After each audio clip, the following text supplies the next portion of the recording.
আমাদের সোনামুখী শালমহলের মেলা এই বছর ২ বছরে পা দিল।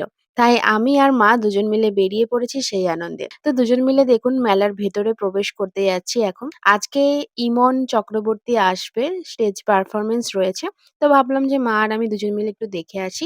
আর তার সঙ্গে কিন্তু মাকেও মেলাটা ঘুরিয়ে দেওয়া হবে। আর এই হচ্ছে শালমহলের মেলার গেট, যেটা এর আগে আপনাদের সাথে আমি বহুবার শেয়ার করেছি আমার লাইভের মাধ্যমে, ভিডিওর মাধ্যমে, সবকিছুর মাধ্যমে।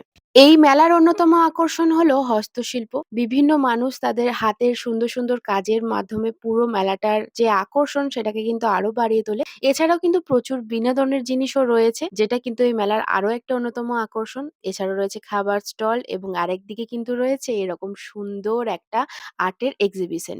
এই আঁকার এক্সিবিশনটায় ছোট থেকে বড় সবাই কিন্তু অংশগ্রহণ করে। ভেবেছিলাম আমিও দেবো, কিন্তু আমার আর দেয়া হয়ে ওঠেনি। এই এত সুন্দর, সুন্দর ছবিগুলোর জন্যই হয়তো মেলার মধ্যে এই আঁকার এক্সিবিশনের জায়গাটার নাম দেয়া হয়েছে সৃষ্টিকুঞ্জ।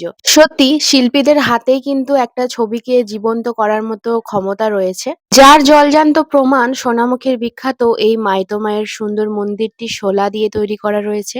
আরো কিছু সুন্দর, সুন্দর এখানে হস্তশিল্প দেখছিলাম দাঁড়িয়ে, দাঁড়িয়ে। এরকম সরু, সরু বাঁশের কঞ্চিগুলোকে কেটে, কেটে কিন্তু ওরা সুন্দরভাবে কালার করে সেগুলোর বিভিন্ন ধরনের ফুল তৈরি করছে, বেতের ঝুড়ি টাইপের। তারপর ফুলের সাজিয়ে বিভিন্ন ধরনের বাঁশ কেটে, কেটে টেবিল ল্যাম্প এ সমস্ত কিছু অনেক কিছু ফুলদানি তৈরি করছে। এছাড়াও আরো যেসব স্টল গুলো রয়েছে ওখানে বিভিন্ন ধরনের বুটিকের জিনিসপত্র, নাইটি, কুর্তি, তারপর হারের সেট, মালা, হার এসব। তারপরে তো জুটের ব্যাগ, এখানে প্রাকৃতিক মধু। তো এই সমস্ত বিক্রি হচ্ছিল। আর আমার কাছে কিন্তু ভিআইপি গেস্ট কার্ড রয়েছে। তো ভাবলাম একটু ফাংশনটা দেখে আসা যাক। এখানে কিন্তু আমি সেজন্য যাবো বলে দেখুন গরম, গরম পপকর্ন নিয়ে নিচ্ছি। কারণ একদমই ঠান্ডা যেহেতু প্রচন্ড পড়েছে সেইভাবে ওইজন্যই কিন্তু নিয়ে নিয়েছি। আর এখানে পাঁশকুড়ার চপ গরম, গরম কিনে নিচ্ছি, ডিমের চপ। এটা তো একদম মেলার একদম আকর্ষণ।